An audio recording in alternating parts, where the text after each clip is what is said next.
अब एक ही काम होगा, ये तो बच्चे को पढ़ा लें या तो छत लगा लें। छत लगाने की तो हमारे उम्मीद ही नहीं है, हम लगा ही नहीं सकते। हम अपने आप को इतना ही कर सकते हैं, हम अपने आप को ख़त्म कर सकते हैं। जब हमारे पास अन्न नहीं रहेगा, पैसा नहीं रहेगा, कोई हमें किराए पे मकान नहीं देता। क्यों 4 बच्चे हैं मेरे खुद के, 2 जीने हैं। एक दिन दिहाड़ी लगती है, एक दिन नहीं लगती। मैं तो घर में आप पोछा झाड़ू का काम करती हूँ। नमस्कार, आप देख रहे हैं कलम न्यूज़।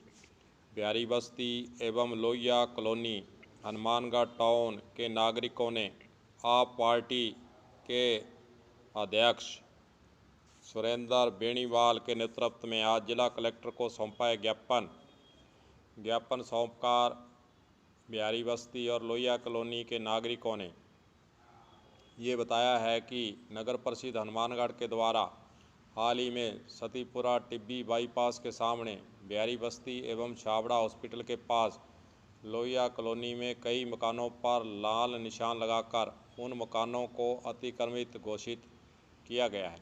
इन मकानों को तोड़ने का निर्देश भी दिया गया है। उन्होंने जिला कलेक्टर को बताया कि 30-40 वर्षों से इस मकान में नागरिक रह रहे हैं और इनके राशन कार्ड बने हुए हैं। मुख्यमंत्री शहरी बीपीएल आवास योजना के तहत मकान बनाए गए हैं। कुछ जगहों पर शौचालय भी सरकार के द्वारा बनाकर दिए गए हैं। भौतिक सत्यापन भी नगर परिषद के द्वारा ही करने के बाद ही जल कनेक्शन, विद्युत कनेक्शन और नालियाँ, सड़कें नगर परिषद के द्वारा बनाई गई हैं। उन्होंने आरोप लगाया कि शहर में बड़ी बड़ी सामाजिक संस्थाओं एवं प्रभावशाली लोगों ने नगर परिषद को करोड़ों रुपए की ज़मीन पर कब्जा कर रखा है। नगर परिषद ऐसे लोगों के तो मकान खाली नहीं करवा रही है, तोड़वा नहीं रही है, परंतु गरीबों के मकान नगर परिषद के द्वारा उजाड़े जा रहे हैं, जिसका हम विरोध करते हैं। और आप पार्टी के जिलाध्यक्ष सुरेंद्र बेनीवाल ने इस मौके पर क्या कहा वह भी आपको सुनाते हैं। अतिक्रमण हटाने के नाम पर जो गरीबों के साथ जाति की जा रही है, बड़े दुर्भाग्य के साथ कहना पड़ रहा है कि कोरोना की इस घड़ी में लोगों के पास खाने को रोटी नहीं है और ऐसे समय में नगर परिषद को क्या सूझी है। नगर परिषद जानती है कि वो गरीबों के जो है झोंपड़े उजाड़ने की तुली हुई है। जहाँ पर ये लोग बसे हुए हैं, 40 साल से बसे हुए हैं, इनको सुलभ कॉम्प्लेक्स की सुविधा बांधी गई है। बिजली का कनेक्शन है, पानी का कनेक्शन है, मुख्यमंत्री शहरी बीपीएल आवास योजना का इनको लाभ दिया गया है। गवर्नमेंट सारी सुविधाएं दे रही है। आज से 3 महीने पहले सुविधा दे रही है, उस समय गवर्नमेंट को अतिक्रमण दिखाई नहीं दे रहा है और आज जो वो ये कह रहे हैं कि सारी अतिक्रमण इसलिए इनको हटाया जाए। आम आदमी पार्टी इस मुद्दे को लेकर के 21 तारीख को नगर परिषद कमिश्नर से मिल चुकी है। आज कलेक्टर साहब से रिक्वेस्ट करने के लिए आए हैं कि साहब आप स्वयं जाके मौका मुआयना देखें। अगर आपको लगता है ये लोग गलत हैं तो आप नियमानुसार कार्रवाई कीजिए, लेकिन 40 साल से जब गवर्नमेंट मान रही है कि यहाँ के स्थायी बासिंदे हैं, इनके मूल निवास है, जाति प्रमाण पत्र है, राशन कार्ड है, मुख्यमंत्री शहरी बीपीएल योजना का लाभ है, स्वच्छ भारत मिशन का इनको लाभ मिल रहा है, जब सारे लाभ मिल रहे हैं तो उस समय जब ये लाभ दिए जाते हैं तो उस समय जो कर्मचारी भौतिक सत्यापन करके जाते हैं घर पे, क्या उनकी आंखों पे प्रतिबंधी होती है क्या? आज इनको उजाड़ने का प्रयास किया जा रहा है। दूसरी तरफ मैं एक बात कहना चाहूँगा, अतिक्रमण के मुद्दे को लेकर के 2013 से स्थिति चल रही है हनुमानगढ़ में और कहीं भी जो मूल अतिक्रमणधारी थे उनका अतिक्रमण नहीं हटाया गया है। उस याचिका का निस्तारण करने के लिए दूसरी जगह पर जो है वो लोगों को उजाड़ करके और घर से बेघर किया जा रहा है। तो मैं एक ही बात कहना चाहूँगा कि लोगों को मजबूर मत कीजिए, गरीबों को मजबूर मत कीजिए। कहीं ऐसा नहीं हो कि गरीबों की बददुआ से जो है वो सरकार का ही सत्यानाश हो जाए।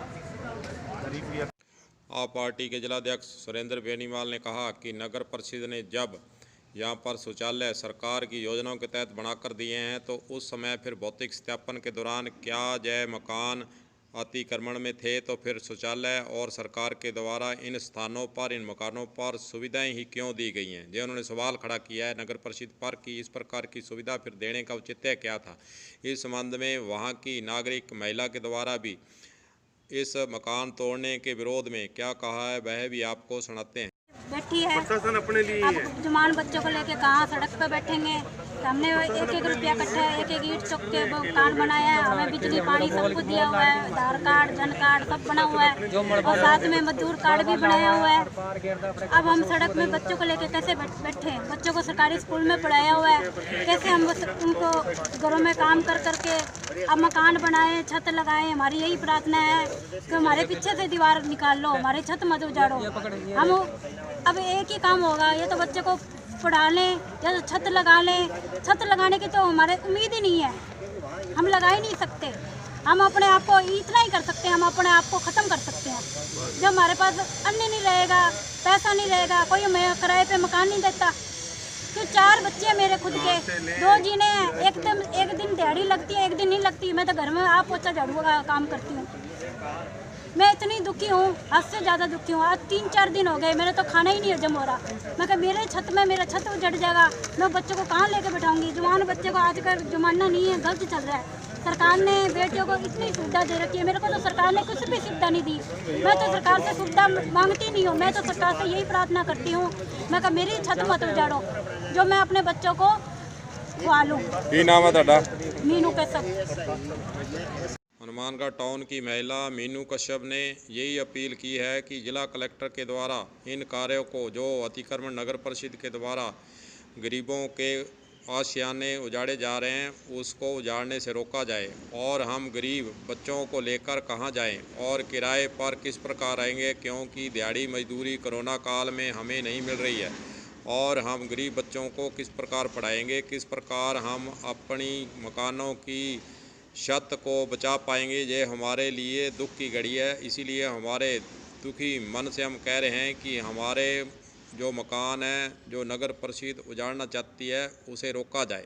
इस प्रकार महिला ने अपनी पीड़ा सुनाई है और गुहार भी लगाई है। कलम न्यूज़ के लिए गुरदेव सिंह सैनी की रिपोर्ट।